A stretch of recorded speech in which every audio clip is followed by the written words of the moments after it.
Hi, Eiten. Hi, Aiden. How are you? I'm good. It's nice to be here with you today. Nice to have you with us today.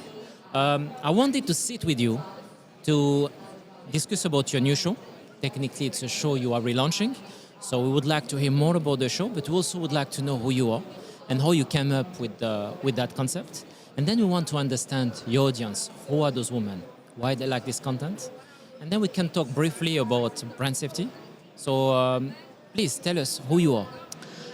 So my name is Eiten Zeerban. I am an Egyptian journalist, okay? I have lived in about 7 different countries and I've traveled to over 50 countries. And one thing I've noticed is that there are loads of conversations that us women have or like to have and are uncomfortable having. And there is a need to normalize the kind of conversations that we, at the end of the day, you want to vent about your boss, about your husband, about your financial situation, about your sex life, about, something that happened that triggered these overthinking. And it's just, I don't want to say feminine topics, but topics that really interest women. And when I moved to Dubai a few years ago, I realized that there is a need to have these discussions, not just between women, but between Arab women. There's a lot of content out there. You said it yourself. There is Vice, there is Refinery, Refinery 20, I forgot the name, Refinery 89, Refinery, I forgot the number. Anyway, but this kind of bold content that is tailored to women, talking about their bodies, their periods, their lives, their mental health even. So it goes everything that's related to their bodies and their lives and work. So when I thought of the concept of Dardasha Unfiltered, it was myself and Mirna, my co-host at the time. She's Lebanese, I'm Egyptian, and we felt that together we can start having these discussions that's just between me and her about everything. Everything. Sometimes it could be about, do you consider sexting a form of cheating? To how is your relationship with your mother-in-law?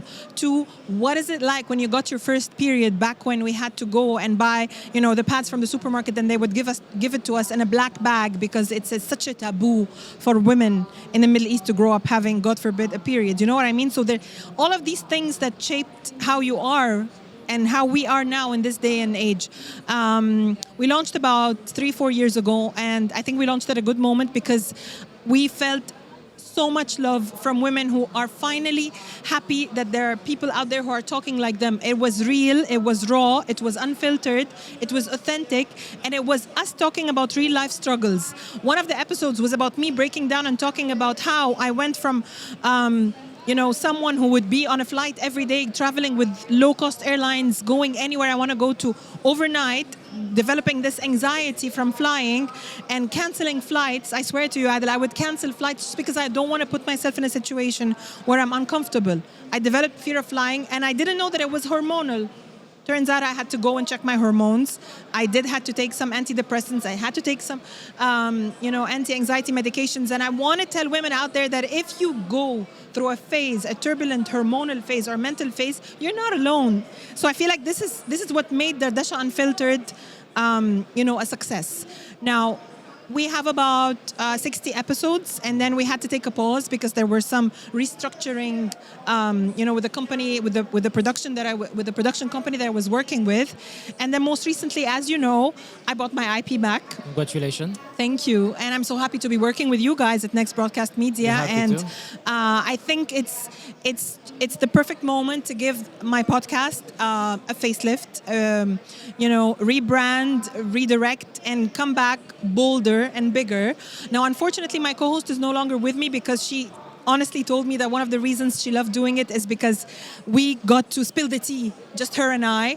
And right now, part of what I do is I'm a podcast producer myself, so I help people produce their own content, show up with confidence on social media, on stage, in public speaking, in the work environment, wherever they are. So this is part of my work as a communication coach, in addition to a podcast producer and my work as a journalist. But my heart and my soul are in Dardasha Unfiltered because this is where I can come, in like an intimate setting like this, sit cross-legged, put a cup of tea or a glass of wine or whatever it is that I want, and just talk. And with the new season, what are you planning to, I will say, change, upgrade compared to what you were doing before? So it's going to be a different format because we're not two hosts, right? So it's going to be, some of the episodes are just going to be me talking about one thing, like a solo episode. Okay, it could be, a collaboration with someone or sponsored by a certain brand. Let's say we want to raise awareness about a specific thing, and sometimes brands they want this unfiltered, raw person to come and talk about something from their perspective. And I love the challenge of having anyone. You can put anyone in front of me, and I would find something with them, find something to discuss with them. I am a storyteller at the end of the day, so there is always this bold hidden layer, this uncomfortable part of discussion that you need to pull out to help someone tell. So there's going to be some episodes that's just going to be just me, and some of them are going to feature guests that, I'm all about the concept of comfort zone, right? If I tell you, Adil, step out of your comfort zone, it's like I'm suggesting that where you are right now is not good for you. But in fact, it's called comfort. What is wrong with being comfortable? So I like to challenge this area. Like, do we have to step out of comfort zone to live a good life? Or can we stay where we are? This thin line between comfort and discomfort, bold conversation or safe conversation, controversial or not controversial, bold and loud or just safe. So everybody has two sides. What would you tell to a brand? Because you have you understand your audience. How do they react with your content? Do they see it as premium or risky? And what would you tell to a brand that is a bit worried about the type of content they will be advertising on? Because there is a gap between what a brand sees and what the listeners actually listen. Because the connection between the listeners and the podcasters can be extremely strong, and whatever you say doesn't shock them, but it can shock a brand. How can you explain to a brand that actually this is what they want to listen? I mean, the numbers will speak for it, right? When women specifically, let's think about it this way, from a user or a listener's perspective. If you're a woman in your 20s and you are curious about a certain topic, and you don't know who to go and talk to about, but you want to research, but you also want to feel that you're getting this raw kind of conversation, kind of like you're sitting with a friend that you trust, This is exactly the essence of the podcast, is that it's not filtered, it's not curated for you. It is very real, it's very authentic, and that's why people come and listen to it. So as a brand, if you're looking to have a real conversation and reach the real people in their homes, not like a staged picture perfect conversation, then this is it. Does that make sense to you? Makes total sense. Because do you know that we know brands will be interested.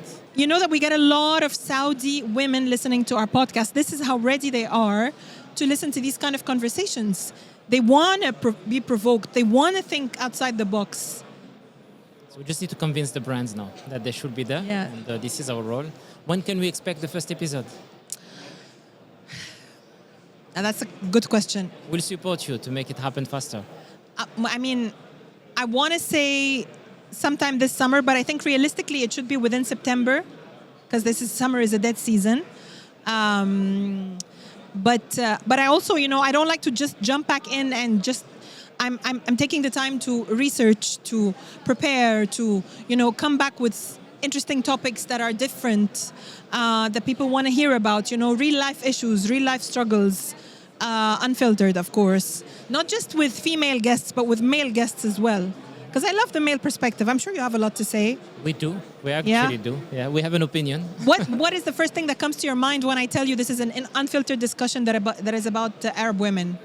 What are we talking about? I grew up in an Arab family, so obviously, I know that there will be some topics which are complicated. That's why in Arab family, at least where I grew up, everybody had a TV in his room, like that. We can all watch the same movie separately. But see, you said exactly what I was trying to say. Exactly. Everybody had a TV in their room. Why? Because everybody wants to consume a certain type of content that is for them, and sometimes you don't want other people know what you're consuming. But we're all watching the same movie. Huh? But we are all watching the same movie. Not always. Yeah, you do. Yeah. But when it comes to podcasts, I believe it's cultural. It's something but it's changing. And it's personal. If I want to listen to my own podcast or audiobook, I don't want anyone else to know what is it that is interesting for me in this day or tomorrow. Or I just want to take a moment and say that you would be surprised by the number of messages and emails and interactions and engagement that I get whenever I post anything related to Dardasha Unfiltered or the podcast being so bold, the bolder we get, the more raw and honest and authentic we get, and talk about stuff that's really uncensored and unfiltered, the more messages I get from women, Arab women who are just like me, my sister, my cousin, my friends, people that I don't know, like really the average Arab woman, they reach out to me and they tell me, thank you, you're making us feel seen. I feel like I'm sitting with my best friend. I feel like I'm having it's like we're sitting at the edge of the bed together and, ranting at the end of the day about a shitty boss or, a husband who cheated or, something that happened. This real life struggles that we face as Arab women every day. We want to normalize these conversations. We are ready. And you'd be surprised that us Arab women can handle much more than you think. Amazing. Excellent. Yeah, is that good? We're looking forward to it. Thank you. And thank you for taking a moment to share that with us. Thanks, Thank Ad. you.